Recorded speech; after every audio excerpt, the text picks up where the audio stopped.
Penyelamatnya adalah rakyat Malaysia sendiri. Rupanya, tanpa duit pelancong Malaysia, kereta api cepat milik Indonesia ini mungkin sudah bankrupt. Adakah sokongan rakyat Malaysia ni menyelamatkan Wush daripada rugi?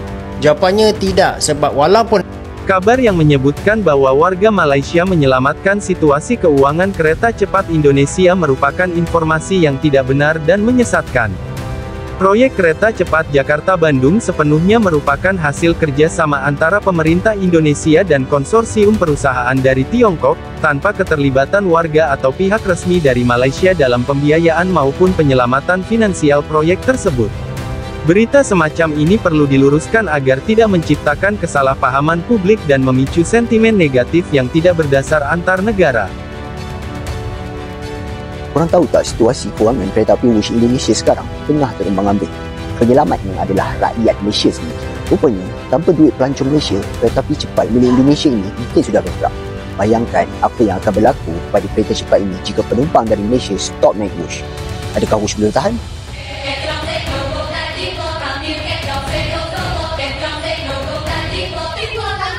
Jadi ceritanya begini. Wush ni train laju dari Jakarta ke Bandung. Kononnya projek mega dengan kerjasama Indonesia, China. Tapi dalam diam rupanya mereka tengah struggle teruk. Syarikat KCIC yang handle Wush dah rugi 1 bilion untuk setengah tahun 2024 je. Banyak gila kan? Mereka sebenarnya tengah terbeban dengan hutang pembinaan yang super tinggi. Yang paling parah, PT Kereta Api Indonesia, syarikat kerajaan Indonesia yang terlibat dalam projek ni, terpaksa tanggung beban hutang yang gila-gila. Bayar faedah pinjaman tu pun dah buat poket kering. Mana tak struggle kalau macam ni? Dan sekarang, shocking fact ni adalah lebih 200,000 pelancong Malaysia dah naik Wush. Dan kita jadi sumber utama pendapatan mereka. Sampai ada netizen Indonesia sendiri cakap, kalau tak ada pelancong Malaysia, confirm Wush akan bankrupt. So, situasi ini tunjuk betapa pentingnya hubungan kedua-dua negara ni. Memanglah Wush tu jadi lambang kemajuan negara jiran. Tapi secara diam-diam, kitalah yang bagi mereka sokongan kewangan. Hubungan ekonomi antara Malaysia, Indonesia lagi penting dari yang korang sangka.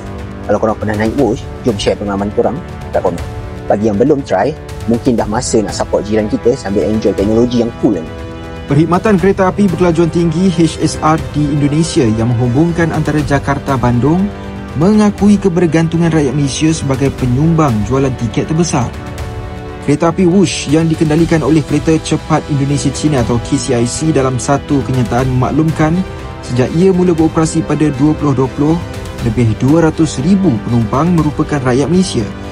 KCIC turut mendedahkan meskipun jumlah penumpang sudah pun mencecah ratusan ribu, perkhidmatan kereta api usaha sama antara syarikat Indonesia dan China itu mungkin akan berdepan masalah kewangan. Berdasarkan rekod kewangan tahun sebelum ini, konsortium yang mengendalikan Wush, KCIC telah melaporkan kerugian yang besar. Dalam separuh pertama tahun 2024, perusahaan milik negara BUMN Indonesia yang terlibat mencatatkan kerugian sebanyak 221.8 juta dolar Amerika berkaitan dengan Wush. Rakyat Malaysia tanpa sedar menjadi penyelamat kepada projek Kereta Pelaju Indonesia Wush yang menghubungkan antara Jakarta dan juga Bandung. Wush ni antara projek kebanggaan Indonesia. Sebab apa? Sebab ini merupakan kereta pelaju pertama di Asia Tenggara. Sejak mula beroperasi pada Oktober 2023, lebih 200,000 penumpang antarabangsa dah naik train ni dan majoritinya datang dari Malaysia. Projek ini juga sebahagian daripada inisiatif Mega Belt and Road China dengan kos pembinaan sekitar 34 bilion ringgit dan sekarang ni Wush dalam keadaan yang agak terhimpit kerana hutang dan juga kos faedah.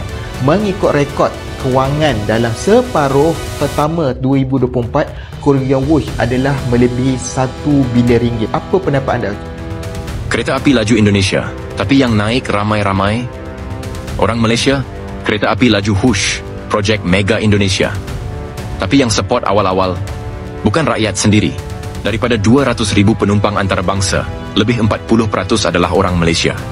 Tapi mesti korang tertanya-tanya, kenapa rakyat Indonesia tidak menaikinya? 1. Sebab harga tak murah. Kedua, jaraknya tak jauh sangat. Lagi satu, sebab akses ke stesen macam susah dan leceh. Jadi diorang lebih prefer naik bas ataupun tren biasa. Yang sanggup naik? Orang Malaysia. Suka test tren laju, konten TikTok, feeling-feeling luar negara gitu. Kitalah yang bagi nyawa kat Wush masa awal ni. Tak sangka kan? Tren paling laju Indonesia diselamatkan oleh pelancong paling rajin naik, orang Malaysia. Jemput ikuti saya untuk lebih kisah yang menarik. perang Malaysia ini dengan sombongnya mengatakan bahwa 200,000 penumpang Malaysia adalah penumpang terbanyak kereta cepat WUS dan penumpang Malaysia telah menolong operasional kereta cepat WUS sehingga tidak bangkrut. Hahaha. Padahal ini kenyataannya. General Manager Corporate Secretary KCIC mengatakan, sepanjang tahun 2024, PT KCIC telah mencatat sebanyak 6,06 juta penumpang menggunakan kereta cepat WUS dari dan menuju 4 stasiun kereta cepat yakni Halim, Kerawang Padalarang, dan Tegaluar Sumarekon. Kereta cepat WUS telah terbukti dan terus menjadi pilihan utama masyarakat untuk perjalanan yang cepat dan nyaman.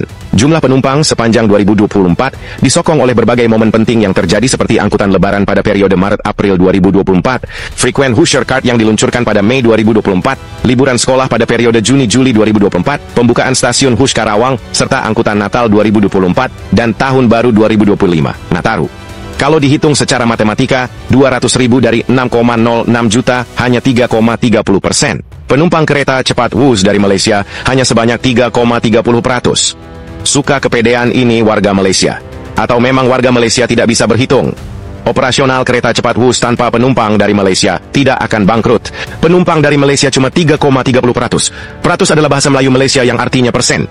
Hahaha. Kalau tak ada pelancong Malaysia, kereta api laju WUS dekat Indonesia tu boleh bankrupt ke?